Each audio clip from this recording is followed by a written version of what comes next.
club. And that's something I've always, in the back of my head, wanted to say to people when we find out through imaging after an accident or some other reason that they have a disc herniation, whether it be in their neck or lower back.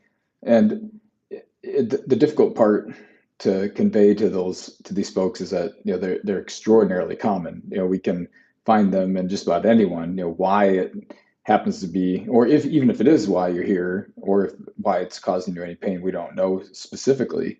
But the big mystery is always like, why is it causing you pain now when it may have been there before?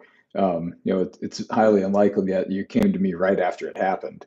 And even if so, it's still going to get better eventually over time. Location can matter. What it's pushing on can matter.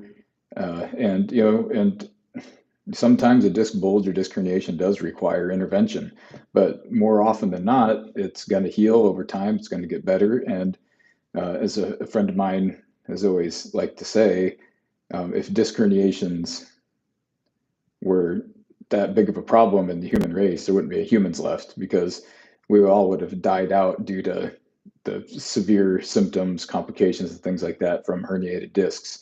They do happen. The body has a mechanism to heal them afterwards, and why it persists to be painful in some people, that's up for a lot of debate.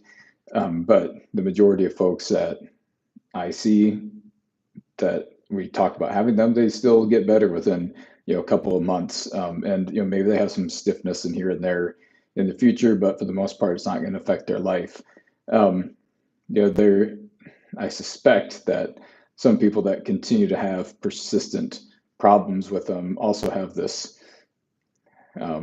some sort of opinion in their head, whether it be of themselves or from people around them, that a herniated disc is something that's supposed to bother them forever, and they have that in their head, and so they use it as a way to talk about, or a way to kind of play off things that might be bothering them, or to avoid doing things that they would otherwise do before. And there's psychological aspects to that we could get into, but that's always been my suspicion around folks that have real chronic persistent issues with some sort of disc injury is that they have in their head this idea that it's supposed to be a problem for them forever. And so a lot of that just comes down to what narrative is discussed with the patient in the beginning, and how you set them up for success with discussing